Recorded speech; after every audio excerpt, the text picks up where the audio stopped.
और मैं बड़े गर्व से कहती हूँ कि मेरा वोट तो योगी आदित्यनाथ को दिया गया था और मैं मुझे पूरी उम्मीद, पूरी आशा और पूरा भरोसा है कि इस बार जो ये बहराइच वाला कांड हुआ है इसका जवाब इनको इस तरीके से मिलेगा कि इनकी 100 पुश्तें को जो है उनकी रूह कांपेंगी और कहीं ना कहीं सख्ती से भी निपटने की जरूरत है। बहराइच तो एक छोटी सी जगह, एक छोटा सा जिला है उत्तर प्रदेश में। पूरे विश्व में इनका आतंक जिस तरीके से फैला हुआ है, अगर उस पर किसी तरीके से इनकी नकेल नहीं कसी गई तो अगली बारी कश्मीर तो देख ही चुके हैं आप, बंगाल देख ही चुके हैं, बहराइच देख ही रहे हैं, दिल्ली देख ही रहे हैं, ये यमुना खादर से जगह जगह बांग्लादेशी मुसलमान जो यहाँ पे बसाए जा रहे हैं। भारत के मुसलमानों से प्रेम नहीं है इनको बांग्लादेशियों से प्रेम है। बहुत कलाम साहब इसी देश के मुसलमान हैं जिनको कितना भी पैसा बाहर के कंट्रीज ने दिया लेकिन अपने भारत को छोड़ के वो कभी नहीं गए। तो इस तरह के भी मुस्लिम भाई बहन परिवार हमारे पास है जिसपे हमें बहुत गर्व है। आप अगर बॉलीवुड वालों के ट्वीट देखेंगे तो इस तरीके से 3 दिन से सबके मातम बनी हुई है कि सब इतने दुखी हैं, शायद उनके घर में खाना नहीं बनाओ। लेकिन वहीं सुशांत सिंह राजपूत के केस में सब इतनी चुप्पी में थे, सारे लोग इतने शांत थे, ऐसे जो लोग साथ काम करते थे सुशांत के, उन्होंने तक उसके लिए ट्वीट नहीं किया। जहां ये जिहादियों और आतंकवादियों के बाप बैठे हैं योगी आदित्यनाथ, मुझे तो समझ नहीं आता योगी जी के राज्य में ये करने की जो हिंसा हो रही है वो हिम्मत कोई कैसे जुटा पाता है, चाहे वो हिंदू हो चाहे मुस्लिम। आप जब अपने अभी सवाल पूछ रहे थे तो आप बार बार ये कह रहे थे कि झंडा उखाड़ के फेंक दिया या झंडा कोई भी किसी भी कलर का झंडा हो, चाहे वो भगवा हो चाहे वो, अरे भैया आप भूल गए क्या 26 जनवरी में लाल किले पे भारत का तिरंगा जब उठा के फेंक दिया गया था तथा कथित किसान आंदोलन में, तब तो किसी ने नहीं कहा कितने लोगों के गले काट दिए गए थे, कितने ऐसे खालिस्तानी वहाँ पे थे जिनके यहाँ लोगों ने जाके गला काटा था। गला काटना या 0 पॉइंट पे किसी को गोलियों से छल्ली कर देना, मैं तो सुन रही हूँ कि शायद 1 दर्जन आधे दर्जन से ज़्यादा गोलियाँ मारी गई बहराइच वाले केस में। तो जब भारत का तिरंगा उठा के फेंक दिया गया तब तो किसी को नहीं मारा गया, किसी को नहीं काटा गया, किसी के घरों में घुस के किसी के साथ इस तरह की घटना नहीं हुई। बहराइच में ये होना एक बात का तो ये तय है कि जो चाहे बहराइच हो चाहे जर्मनी आप देख रहे हैं जहाँ पे इनको इस्लामिक राष्ट्र चाहिए, जहाँ पे कट्टरवाद की बात करते हैं, पूरे यूरोप को आप देख लीजिए। बहराइच तो एक छोटी सी जगह, एक छोटा सा जिला है उत्तर प्रदेश में। पूरे विश्व में इनका आतंक जिस तरीके से फैला हुआ है, अगर उस पर किसी तरीके से इनकी नकेल नहीं कसी गई तो अगली बारी कश्मीर तो देख ही चुके हैं आप, बंगाल देख ही चुके हैं, बहराइच देख ही रहे हैं, दिल्ली देख ही रहे हैं, ये यमुना खादर से जगह जगह बांग्लादेशी मुसलमान जो यहाँ पे बसाए जा रहे हैं। भारत के मुसलमानों से प्रेम नहीं है इनको बांग्लादेशियों से प्रेम है, इनको कट्टरपंथियों से प्रेम है। बहुत सारे लोग तो ऐसे हैं, जब अफगानिस्तान में तालिबानी सरकार आती है वहाँ पे जो महिलाएं उनको बाहर जाने से मना कर दिया जाता है, जो महिलाएं स्पोर्ट्स करती हैं या महिलाएं स्पोर्ट्स में हैं उनका गला काट दिया जाता है, उनको नेल पॉलिश लगाने से मना कर दिया जाता है। ये कट्टरवादी सोच से सिर्फ उत्तर प्रदेश बहराइच की बात हम नहीं कर सकते, कट्टरवादी सोच से पूरा विश्व जूझ रहा है और हमको इनसे सख्ती से निपटना पड़ेगा। आई एम श्योर कि ये जो जिहादियों के पिताजी बैठे ना योगी आदित्यनाथ, जिनको हम ये कहते हैं, मैं उत्तर प्रदेश से आती हूँ, मैं काशी से हूँ, मैं बनारस की बेटी हूँ और मैं बड़े गर्व से कहती हूँ कि मेरा वोट तो योगी आदित्यनाथ को दिया गया था और मैं मुझे पूरी उम्मीद, पूरी आशा और पूरा भरोसा है कि इस बार जो ये बहराइच वाला कांड हुआ है इसका जवाब इनको इस तरीके से मिलेगा कि इनकी 100 पुश्तें को जो है उनकी रूह कांपेंगी। सवाल यहाँ पर ये भी खड़ा होता है कि दुर्गा पूजा एक बड़ा त्यौहार है, तमाम जितने हिंदू समुदाय के लोग हैं सबके लिए आस्था का विषय है। भारत में ऐसी घटनाएं हो रही हैं, अब तो योगी जी के राज में हो रही है कि वहाँ पर यात्रा पर पथराव हुआ है सिर्फ इस बात पर कि वहाँ पर जो संगीत बज रहा था, जो डीजे पर गाने बज रहे थे, उससे लोगों को आपत्ति हुई है। वो कह रहे हमारी आपत्ति थी, आपको नहीं बजाना चाहिए। देखिए एक चीज़ तो मैं ज़रूर कहती हूँ कि चाहे हिंदू हो चाहे मुस्लिम, ये जो एक दूसरे को टीज करने का तरीका है ना, कि मस्जिद है तो उसके बाहर भी आप शोर मचाते हुए भी, मैं ये नहीं कह रही कि क्या गलत है, मैं किसी एक समुदाय को नहीं बोल रही, लेकिन कहीं ना कहीं मुझे लगता है कि आज माहौल एक ऐसा बना हुआ है और इस तरह की हरकतें, सारे बुरे नहीं हैं भाई। आप उस देश में रहते हैं जहाँ पे ऐसे मुसलमान भी हैं जिन्होंने देश की आज़ादी के लिए जान दी है। बहुत कलाम साहब इसी देश के मुसलमान हैं जिनको कितना भी पैसा बाहर के कंट्रीज़ ने दिया लेकिन अपने भारत को छोड़ के वो कभी नहीं गए। तो इस तरह के भी मुस्लिम भाई बहन परिवार हमारे पास है जिसपे हमें बहुत गर्व है। लेकिन इनमें से कुछ ऐसे हैं जो कट्टरवाद सोच पे चल रहे हैं, माहौल ऐसा बना रहे हैं, युवाओं को बरगला रहे हैं। बहुत सारी वीडियोस आपने देखी होंगी जहाँ छोटी सी एक बच्ची है, छोटा सा एक बच्चा किसी हिंदू बच्चे का नाम लेके कहता है मैं तो काट दूंगा या मैं तो इसको मार दूंगा। क्यों? क्योंकि ये हमारे धर्म को नहीं मानता या काफिर है या हमारे धर्म से बाहर है या अल्लाह ताला को नहीं मानता। मैं ये कहती हूँ कि कोई अल्लाह ताला को ना मानता हो या कोई देवी देवताओं को ना मानता हो, आपको किसने अधिकार दिया किसी का गला उतारने के लिए? आप कौन है भाई? आप ऊपर वाले हैं, आप भगवान हैं, आप ईश्वर है, खुदा है, गॉड है, भगवान है, राम जी, आप कौन है? तो आपको ये अधिकार किसने दिया? लेकिन ये जो इनके पीछे बैठे हुए लोग इंटरनेशनल फंडिंग करके देश के युवाओं को बरगलाने की कोशिश करते हैं, जिसमें लैंड जिहाद हो, थूक जिहाद हो, लव जिहाद हो। आपको पता ही पूरे देश में चल रहा है, अभी नवरात्रें आई हैं, किस तरीके से पूरे देश भर में इन्होंने माहौल खराब किया है। नवरात्रों में फल थूक के दे रहे हैं, फलहार थूक के दे रहे हैं। तो कहीं ना कहीं दूसरे समुदाय का जो गुस्सा है, अगर आप उसको समझेंगे, मैं उसको जायज़ नहीं कहती, लेकिन वो गुस्सा है। तो देश पे एक ऐसा माहौल बना हुआ है जहाँ पे सरकारों पे कंट्रोल करने की सरकारों को ज़रूरत है, और कहीं ना कहीं सख्ती से भी निपटने की ज़रूरत है। हर बार कोई चिकन नेक की बात करता है, कोई 7 स्टेट्स को भारत से अलग करने की बात करता है।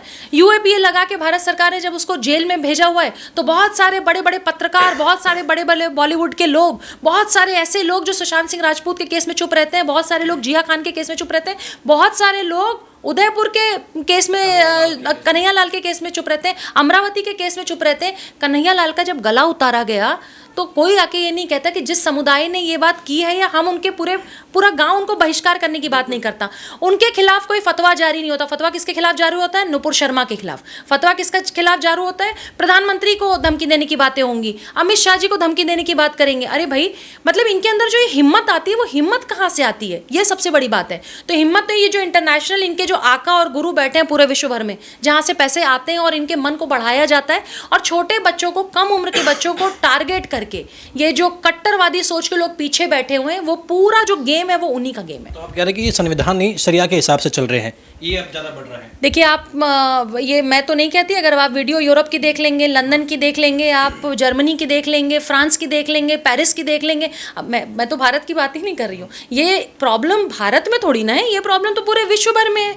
तो चलिए, भारत में तो मोदी जी की सरकार है, वो विश्व हिंदू परिषद है, संघ वाले ये सब कर रहे हैं। पेरिस में कौन से मोदी जी बैठे हैं? अमेरिका में, न्यूयॉर्क में कौन से मोदी जी बैठे हैं?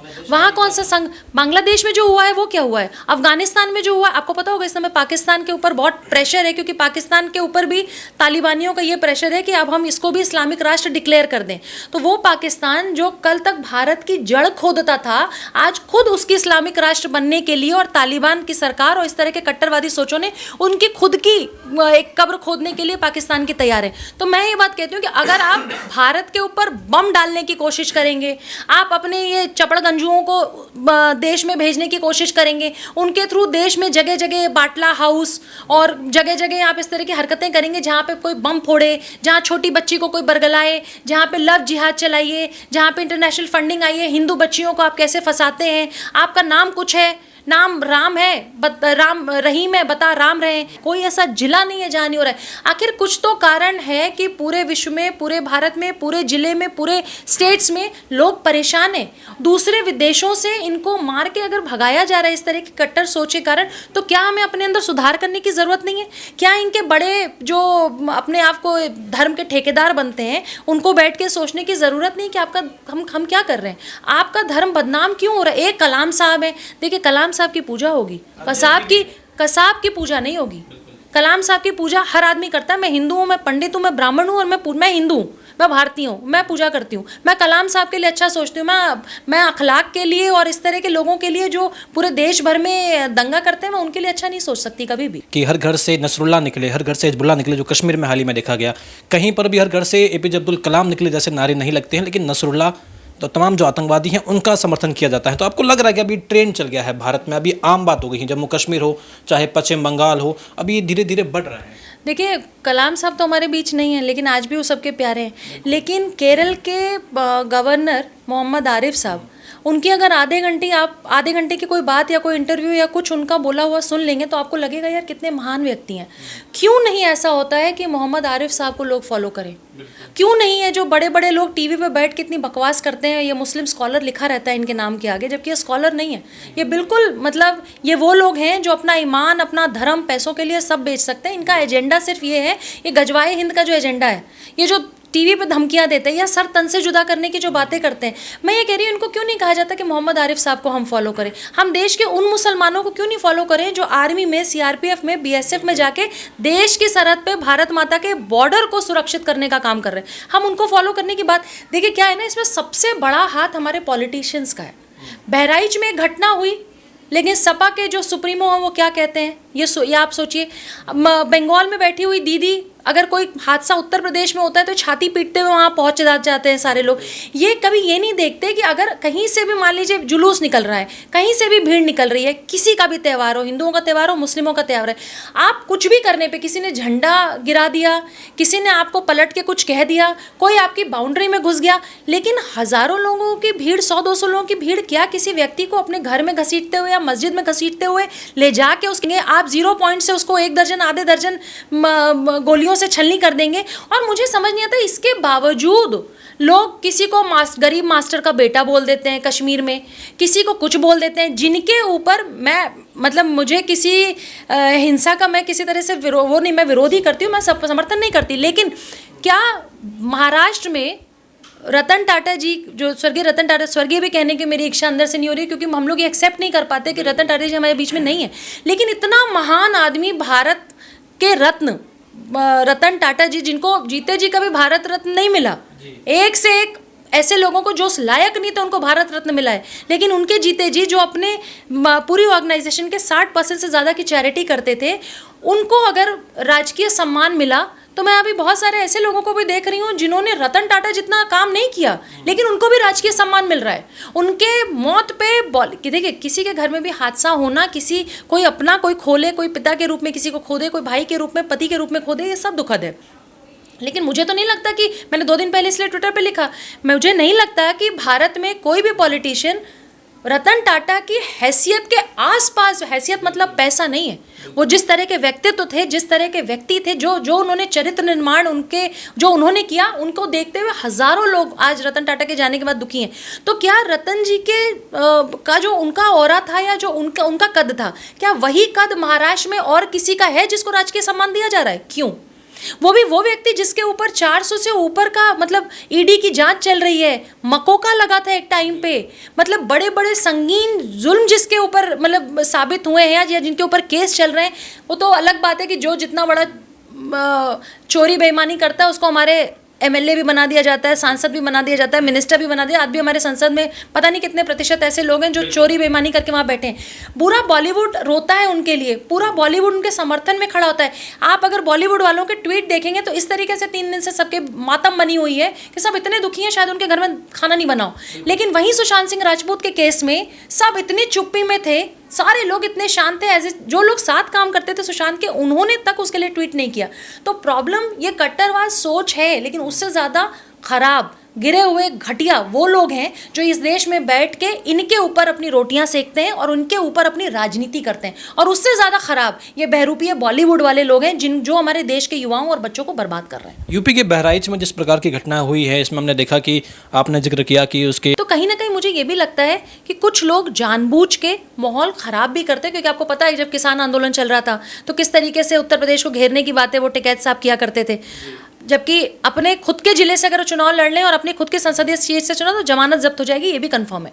लेकिन इसके बावजूद तो कहीं ना कहीं ये आग में घी डालने का काम हमारे पॉलिटिशियंस, हमारे कुछ धर्मगुरु, हमारे कुछ लोग ज़रूर बैठे हैं, और सवाल तो पुलिस उत्तर प्रदेश पे बनता है।